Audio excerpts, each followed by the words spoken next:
Good morning साथियों, मैं doctor Zakir Hussain. Online classes के क्रम में आज हम प्राचीन भारतीय इतिहास के बारे में चर्चा करेंगे और यदि इसे और व्यवस्थित की जाए तो आदिम युग से भारतीय इतिहास की शुरुआत।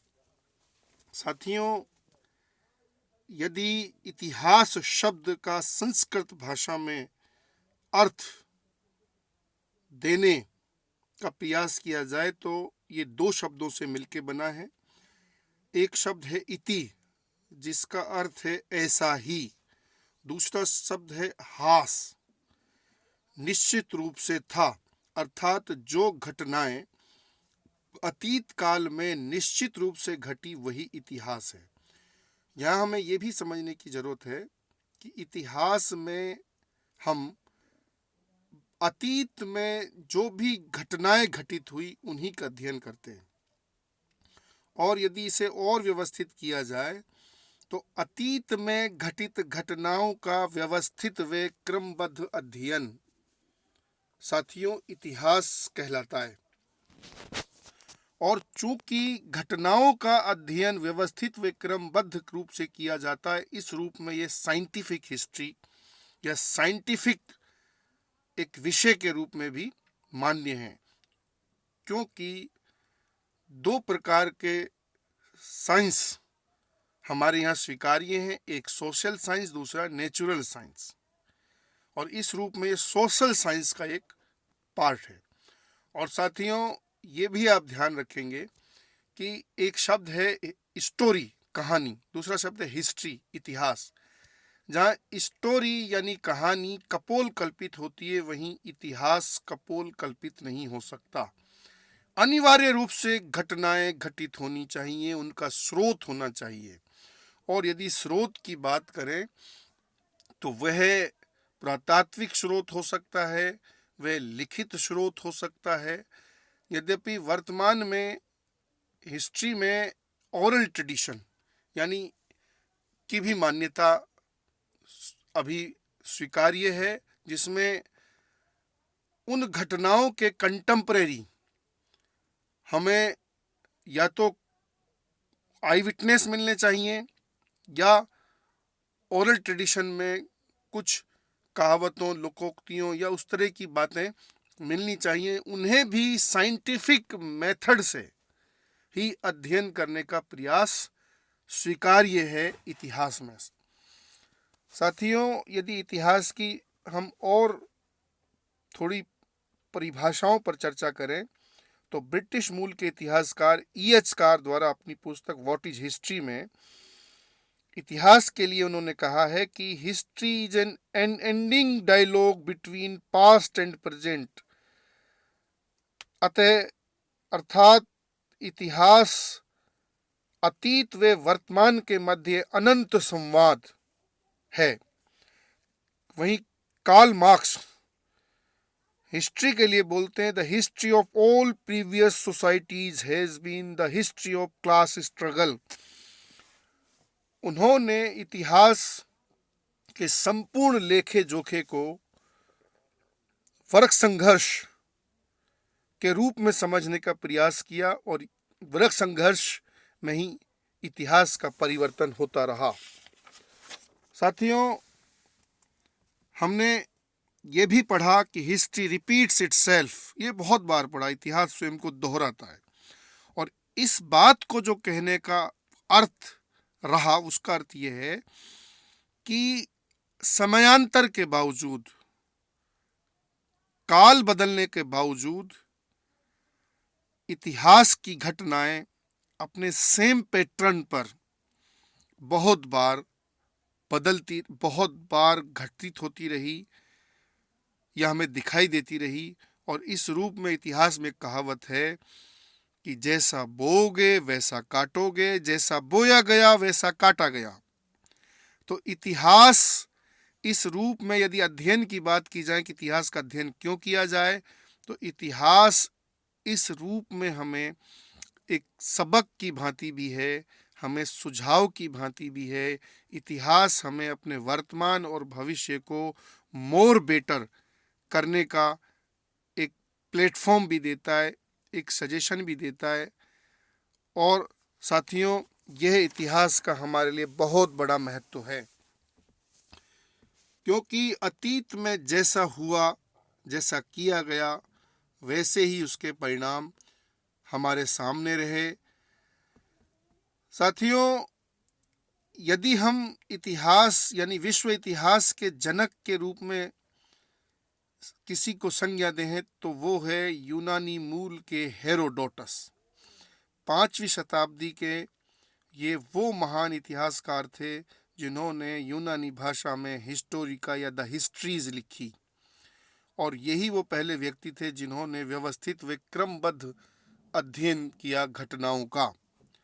और उन्हीं के द्वारा ईरानी मूल के यूनानी शासक डेरियस प्रथम, जिसे दारा प्रथम भी कहते हैं, के भारत पर प्रथम विदेशी आक्रमणकारी के रूप में उल्लेख किया। उन्होंने भारत पर 522 ईसा पूर्व में साथियों आक्रमण किया था, और ऐसा माना जाता है कि उनके कुल 28 प्रांत थे, जिनमें से सिंध प्रांत उनका 20वां प्रांत था, और सिंध प्रांत से कुल 360 टैलेंट वार्षिक आय प्राप्त होती थी। ये उल्लेख भी हमें हेरोडोटस के द्वारा दिया जाता है।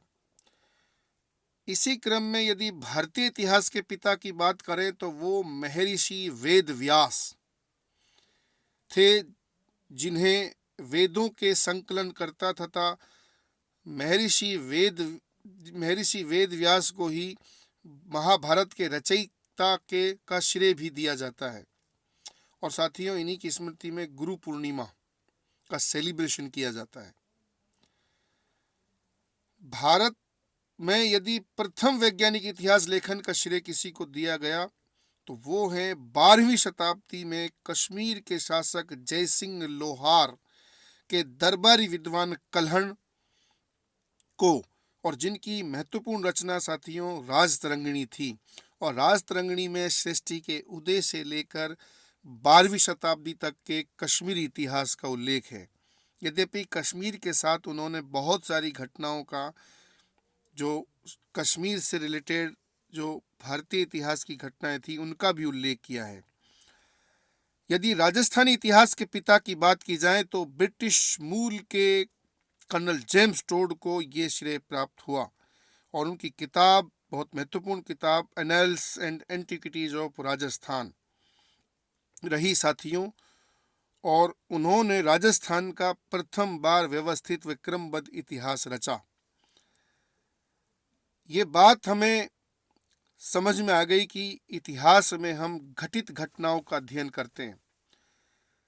साथियों, वैसे तो इतिहास 100% साइंटिफिक या इतिहास में 100% ऑब्जेक्टिविटी, वस्तुनिष्ठता संभव नहीं है, लेकिन फिर भी एक इतिहासकार को एक न्यायाधीश की भूमिका में मैक्सिमम ऑब्जेक्टिविटी, अधिकतम वस्तुनिष्ठता के दृष्टिकोण से इतिहास का अध्ययन व लेखन करना चाहिए। उन्हें पूर्वाग्रहों से अधिकतम मुक्त रहना चाहिए।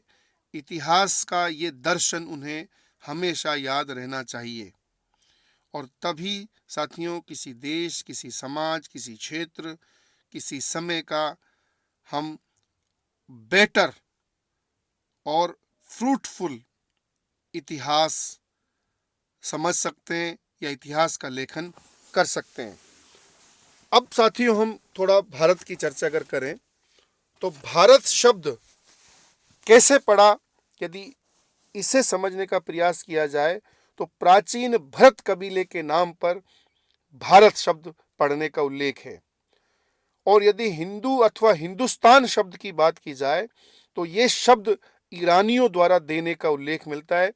बाद में तुर्की और जो पश्चिमी देश थे, उनके द्वारा भारत को हिंदू या हिंदुस्तान शब्द ही दिया गया। और ये माना गया कि ईरानियों के साथ हमारे बहुत प्राचीन काल से ही व्यापारिक व सांस्कृतिक संबंध रहे हैं, और चूंकि ईरानियों की फारसी भाषा में से शब्द के लिए है शब्द का उल्लेख मिलता है, इसलिए उन्होंने सिंधु के लिए हिंदू और सिंधु से पार के प्रदेश के लिए हिंदुस्तान और वहां रहने वाले लोगों के समूह को हिंदू शब्द दिया था।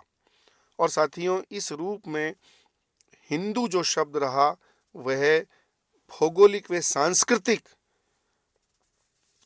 परिवेश में ज्यादा प्रयोग या सर्वप्रथम प्रयोग करने का उल्लेख मिलता है और कालांतर में फिर यहाँ रहने वाले लोगों हेतु हिंदू शब्द का उल्लेख धर्म के रूप में किए जाने का हमें मिलता है। साथियों, यदि इंडिया शब्द देने का श्रेय की बात की जाए तो ये यूरोपियंस में यूनानियों द्वारा दिया गया और उन्होंने इंडस अर्थात सिंधु जो नदी थी उसके आधार पर इंडिया शब्द का उल्लेख किया। और चूंकि ये माना गया कि विश्व में पहली बार कपास उत्पादक देश होने का श्रेय भारत को था और इसीलिए यूनानियों द्वारा हमें सिंडन शब्द देने का भी उल्लेख मिलता है। भारत के प्रथम मानचित्र बनाने का श्रेय किसी को था साथियों, तो वो भी यूनानी मूल के जो भूगोल वेत्ता थे उनका नाम था टोलमी। उनको ये श्रेय दिया गया। भारत की प्राकृतिक सीमाओं का प्रथम बार यदि कहीं उल्लेख मिला तो वो हमारे प्राचीन ग्रंथ विष्णु पुराण में मिलता है। और साथियों, इसी तरह प्राचीन जो ग्रंथ हमारे रहे जिनमें अर्थशास्त्र एक बहुत महत्वपूर्ण ग्रंथ था कौटिल्य द्वारा रचित, उसमें भारत हेतु जम्बूद्वीप शब्द का उल्लेख मिलता है जिसके तीनों ओर समुद्र और उत्तर में हिमालय पर्वत था। साथियों, यदि हमारे दो महत्वपूर्ण संवतों की बात की जाए तो एक विक्रम संवत जिनकी शुरुआत 57 ईसा पूर्व से मानी जाती है और उनके लिए कहा जाता है कि उज्जैन के गर्द भिल्ल वंशी शासक विक्रमादित्य द्वारा 57 ईसा पूर्व में अर्थात ईसा मसीह के 57 वर्ष पूर्व विदेशी शक्ति को पराजित करने की स्मृति में इस संवत को शुरू करने का श्रेय दिया जाता है, जिसे चूंकि ये मालवा का क्षेत्र था इसलिए इसे मालव संवत भी कहा जाता है। और साथियों, बहुत ही महत्वपूर्ण बात यह है कि भारतीय संविधान का जब निर्माण हुआ तो उस निर्माण की अंतिम तिथि के रूप में हमने विक्रम संवत यानी हमारे संविधानविदों ने विक्रम संवत का ही प्रयोग किया था। यदि शक संवत की बात की जाए जो भारतीय अन्य संवत है तो उसकी शुरुआत 78 ईसा पूर्व में ईसवी में, बल्कि 78 ईसवी मीन्स ईसा मसीह के 78 वर्ष बाद कुषाण वंश के महत्वपूर्ण शासक कनिष्क द्वारा अपने राज्याभिषेक के अवसर पर करने का उल्लेख मिलता है। और इस रूप में दोनों संवतों के मध्य लगभग 135 वर्ष का अंतर है। यानी विक्रम संवत ईसा मसीह के 57 ईसा यानी वर्ष पूर्व और शक संवत ईसा मसीह के 78 वर्ष बाद, तो दोनों को जोड़ दिया जाए तो 135 वर्ष का अंतर है। साथियों, बहुत महत्वपूर्ण बात यह है कि 1957 में भारत सरकार द्वारा ग्रिगोरियन कैलेंडर को जो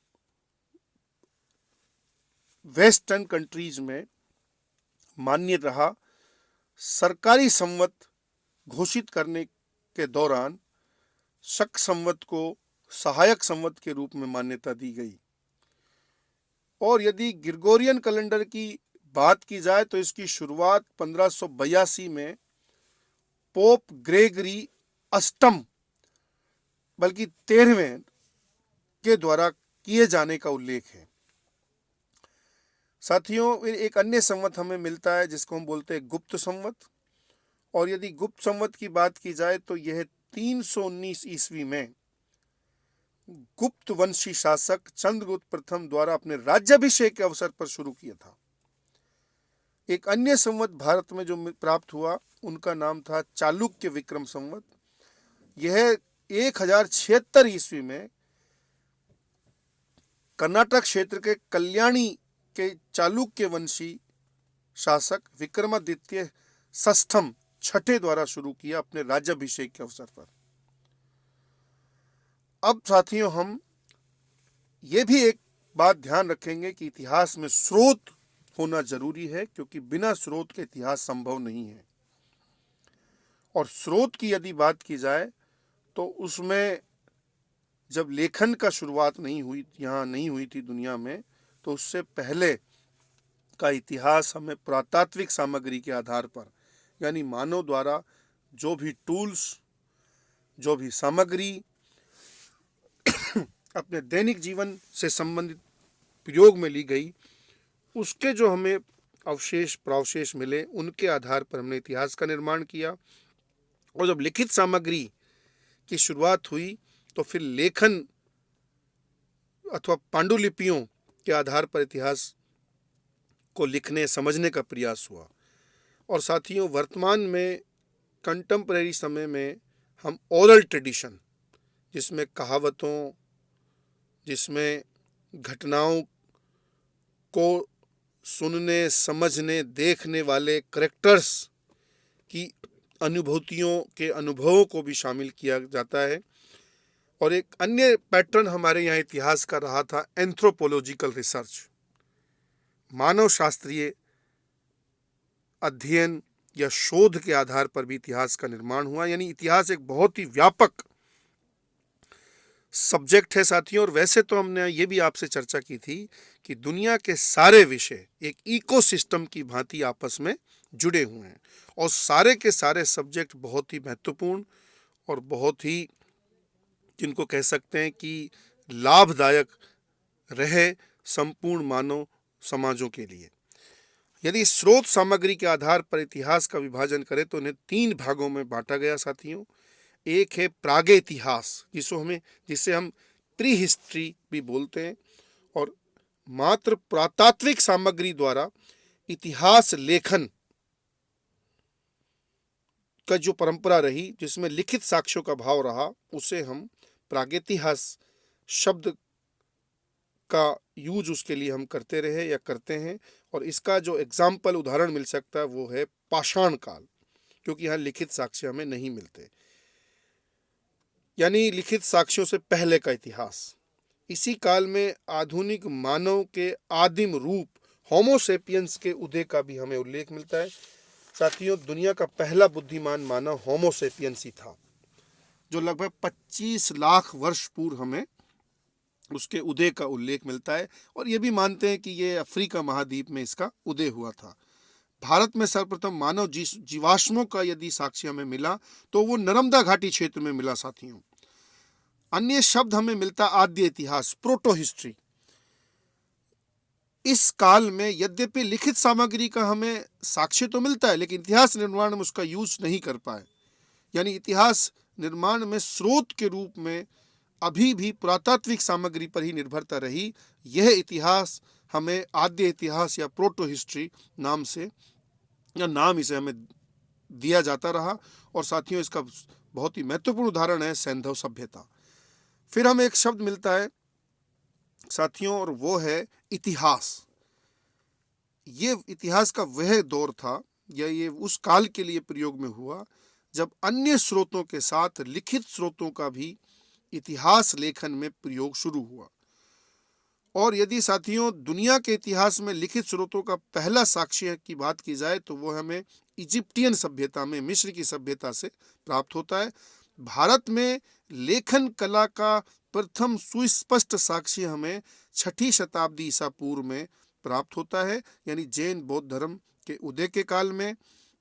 और इसी रूप में यदि भारत में पांडुलिपियों की प्रथम भाषा के रूप में यदि किसी को मान्यता रही तो वो संस्कृत भाषा है, लेकिन अभिलेखों की प्रथम जो भाषा थी उसे प्राकृत, जो हम आगे अध्ययन भी करेंगे कि जैन ग्रंथों या जैन जो धर्म से संबंधित उपदेश थे वो प्राकृत भाषा में हमें मिलेंगे साथियों। यद्यपि इस पर विवाद है, अनेक इतिहासकार प्राकृत भाषा को ही भारत की पहली भाषा के रूप में मानते हैं, लेकिन वर्तमान में अधिकांश विद्वानों द्वारा पांडुलिपियों की पहली भाषा के रूप में संस्कृत को मान्यता प्राप्त है। पांडुलिपियों अथवा प्राचीन दस्तावेजों के अध्ययन को पैलियोग्राफी कहा जाता है साथियों। वहीं अभिलेखों के अध्ययन को एपिग्राफी तथा सिक्कों के अध्ययन को न्यूमिस्मेटिक्स कहा जाता है। ये तीनों शब्द कई बार एग्जाम में पूछे गए हैं। यानी प्राचीन दस्तावेजों अथवा पांडुलिपियों का अध्ययन को पैलियोग्राफी, अभिलेखों के अध्ययन को एपिग्राफी तथा सिक्कों के अध्ययन को न्यूमिस्मेटिक्स की संज्ञा दी जाती है। अब यदि भारतीय इतिहास के काल विभाजन की बात की जाए तो साथियों इसके काल विभाजन का श्रेय ब्रिटिश मूल के इतिहासकार जेम्स मिल को दिया जाता है, जिन्होंने 1817 में अपनी 6 खंडों वाली पुस्तक the history of British India लिखी थी। और साथियों दुर्भाग्य मान लीजिए या उनकी साम्राज्यवादी दृष्टिकोण से इतिहास लेखन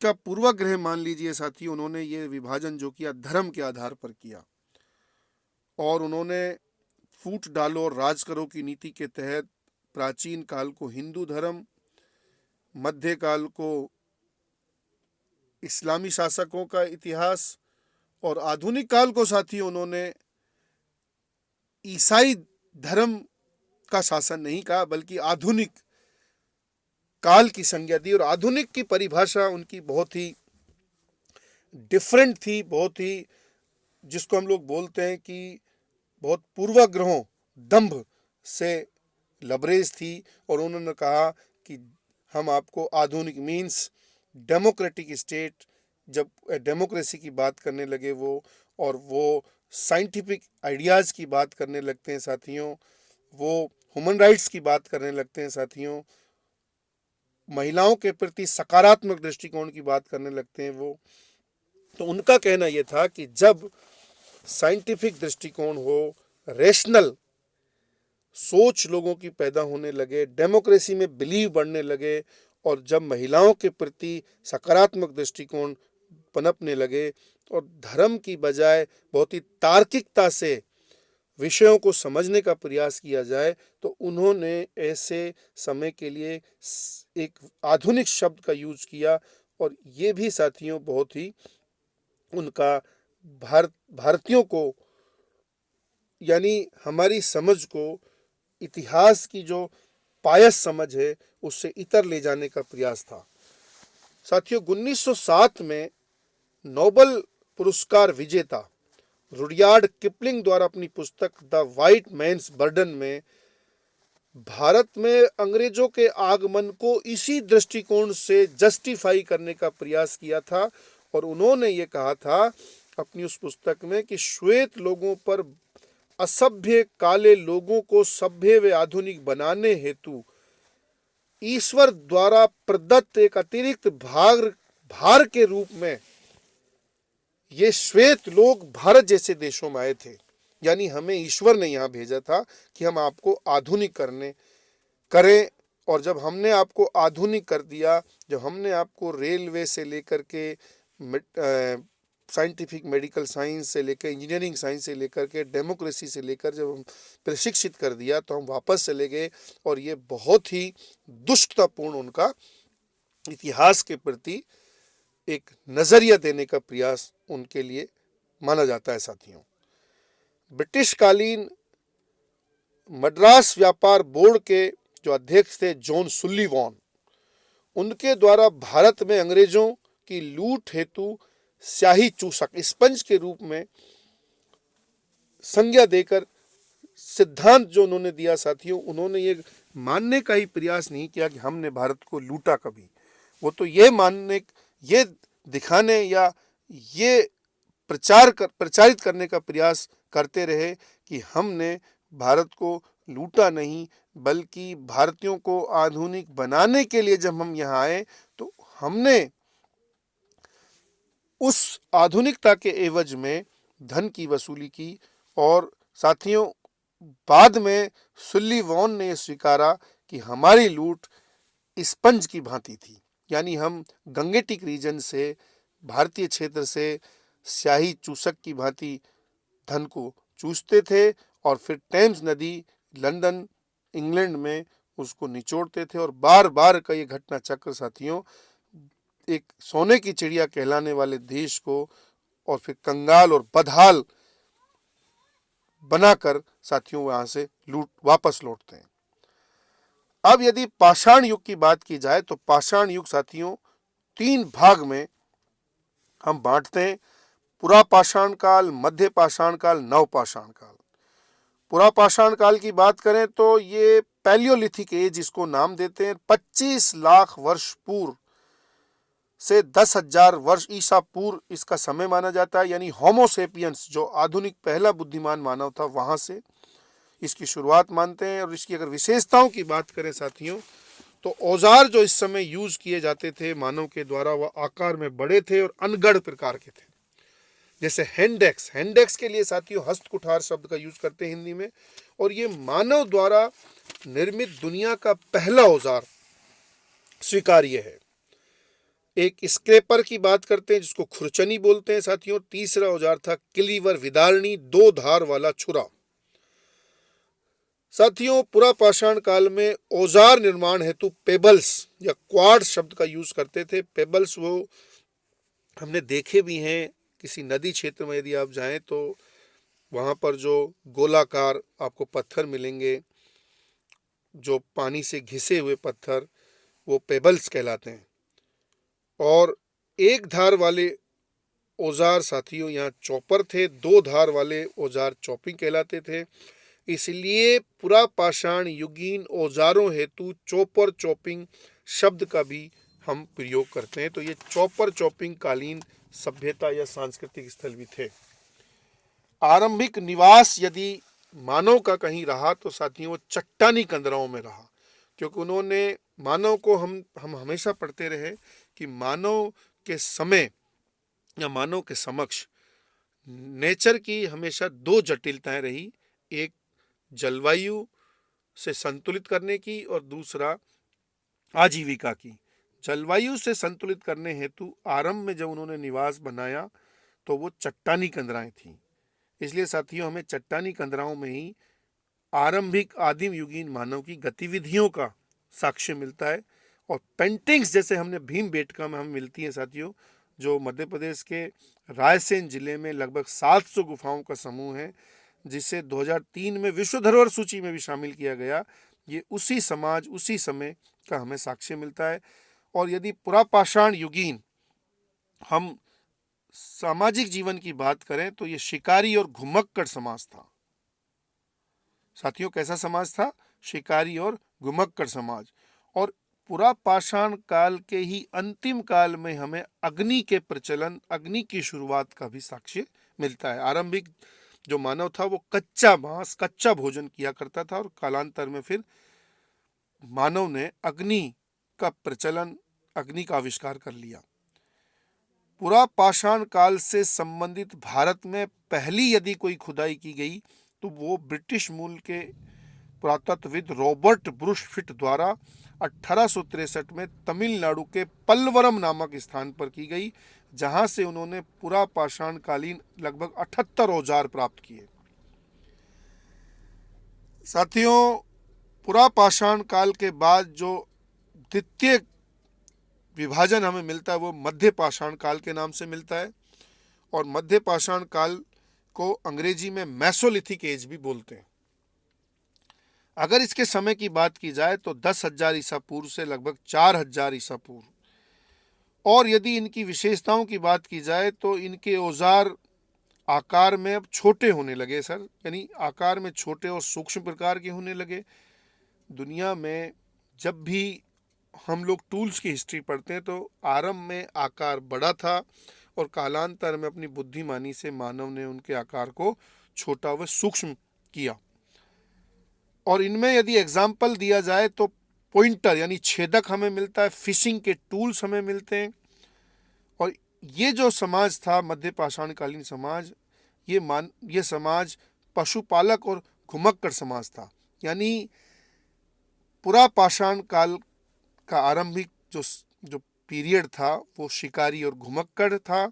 और अब वह मध्य पाषाण काल तक आते आते पशुपालक व घुमक्कड़ रहता है साथियों। यानी शिकारी से पशुपालक बन गया मानव।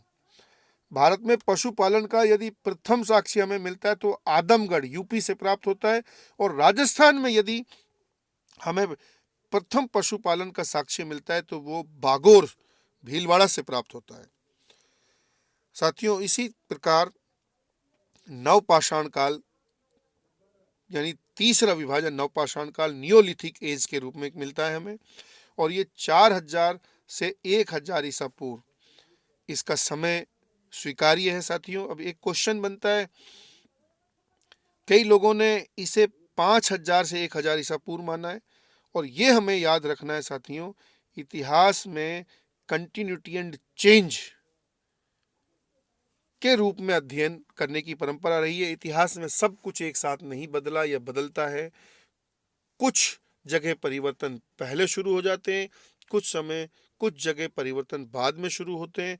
तो व्यापक स्तर पर परिवर्तन यद्यपि नवपाषाण काल में 4000 ईसा पूर्व में हुए थे, लेकिन हमें कहीं कहीं मध्य पाषाण काल से नवपाषाण काल की ओर जो परिवर्तन हो रहे थे वो 5000 ईसा पूर्व में भी प्राप्त होने लगे थे। इसलिए कई लोगों ने नवपाषाण काल को 5000 से 1000 ईसा पूर्व में के रूप में भी मान्यता दी है साथियों। और यदि इस समय की विशेषताओं की बात की जाए तो इस समय के जो औजार थे वो चमकीले व पॉलिशदार औजार अब बनने लगते हैं साथियों। समाज की यदि बात की जाए तो जैसे पुरापाषाण काल में शिकारी था, मध्य पाषाण काल में वो पशुपालक बन गया था, और अब नवपाषाण काल में वो कृषक बन जाता है साथियों। और जब कृषक बनेगा तो नियम है, कृषि बिना स्थायी बस्तियों के संभव नहीं है। अतः नवपाषाण कालीन समाज कृषक व स्थायी बस्तियों वाला समाज था। और साथियों, जैसे ही स्थायी बस्तियों वाला समाज शुरू होता है वैसे ही दुनिया में एक बहुत बड़ा परिवर्तन ये होता है कि अब प्रशासन या प्रशासनिक ढांचे की शुरुआत का भी हमें उल्लेख मिलने लगता है, क्योंकि मानव एक बहुत जटिल प्राणी है और उसका जो सामाजिक ढांचा है वो भी बहुत जटिल है, और उसको व्यवस्थित करने के लिए प्रशासनिक ढांचे की शुरुआत हमें इसी समय से प्राप्त होती है। साथियों, भारतीय उपमहाद्वीप में यदि कृषि के प्रथम साक्ष्य की बात की जाए तो वो लगभग 7000 वर्ष पूर्व हमें मेहरगढ़, जो वर्तमान बलूचिस्तान पाकिस्तान में है, से प्राप्त होता है। और यहाँ साथियों कपास, गेहूं व जौ नामक फसलों का हमें उल्लेख मिलता है। यहीं से पहली बार हमें मिक्स्ड खेती की शुरुआत का भी साक्ष्य मिलता है। मिक्स खेती का अर्थ है साथियों यहाँ कृषि के साथ पशुपालन। मानव का उपभोक्ता से उत्पादक के रूप में जो परिवर्तन हुआ वो भी हमें नवपाषाण काल से ही प्राप्त होता है। यानी नवपाषाण काल में अब वो प्रोड्यूसर बन जाता है। पहले वो सिर्फ कंज्यूमर की भूमिका में होता था, यानी वो रोज शिकार करता था या वो रोज अपने भोजन के लिए कलेक्शन करता था, संग्रह करता था और फिर उसको खा जाता था। लेकिन अब जब वो कृषक बन गया तो अब वो उपभोक्ता से उत्पादक के रूप में परिवर्तित होता है, और इसीलिए साथियों वो अपने जो उनका आगे का समय होता था उसके लिए कलेक्शन के रूप में अतिरिक्त उत्पादन करने की शुरुआत करता है। तो अतिरिक्त उत्पादन की शुरुआत भी हमें नवपाषाण काल से प्राप्त होती है, और अतिरिक्त उत्पादन को संग्रहित करने के लिए साथियों पहली बार हमें फिर पोट्री सिस्टम की शुरुआत का भी उल्लेख मिलता है। यानी अब वो मृद भांडों में, बड़े बड़े मृद भांडों में अपने अतिरिक्त उत्पादन को संग्रहित करने की शुरुआत भी करते हैं। और साथियों इसी काल से हमें बुर्ज होम जो कश्मीर में से हमें प्राप्त हुआ स्थल, पहली बार मड हाउसेस, गर्तावासों का भी उल्लेख मिलता है। और साथियों स्वामी के साथ कुत्ते के शवाधान का भी साक्ष्य मिलता है। और हमने ये पढ़ा कि दुनिया का पहला पालतू कोई जानवर था तो वो कुत्ता ही था। पहिए का आविष्कार व कुम्हार के चाक का आविष्कार भी इसी समय मिलता है, क्योंकि कुम्हार के चाक के द्वारा फिर उसको आइडिया बनाकर साथियों मानव ने पहली बार बिना आरे वाले पहियों की शुरुआत की वो इसी काल से की, और पहिए की शुरुआत के साथ फिर व्यापार वाणिज्य की हमें नई परंपरा का भी उल्लेख मिलता है। और व्यापार वाणिज्य की परंपरा द्वारा, चूंकि ये बार्टर सिस्टम पर था, ये वस्तु विनिमय पर आधारित एक व्यापार था, और जब इससे प्रॉफिट मेकिंग एटीट्यूड बढ़ने लगा, या जब इससे धन, या यूं कह सकते कलेक्शन में बढ़ोतरी हुई, तो फिर साथियों समाज में हमें वर्ग भेद होने की शुरुआत का भी उल्लेख मिलता है। कुछ लोगों के पास अधिक कलेक्शन या अधिक धन आने लगा, कुछ लोगों के पास कम रहने लगा, तो समाज में पहली बार हमें वर्ग संघर्ष, वर्ग भेद की शुरुआत भी इसी समय से मिलती है। साथियों, नवपाषाण काल की अगर प्रमुख फसलों की बात की जाए तो रागी उनकी मुख्य फसल थी, दूसरी फसल उनकी कुल्थी थी साथियों। तो रागी दुनिया की नवपाषाण कालीन पहली फसल के रूप में हमें प्राप्त होती है। साथियों, आज हम इतना ही रखेंगे। आपको, मुझे आशा है आपको चीज़ें समझ में आई होंगी, और आप इन्हें दोबारा सुने, और कहीं से भी जो सामग्री मिले उससे इसे और व्यवस्थित करने का प्रयास करें।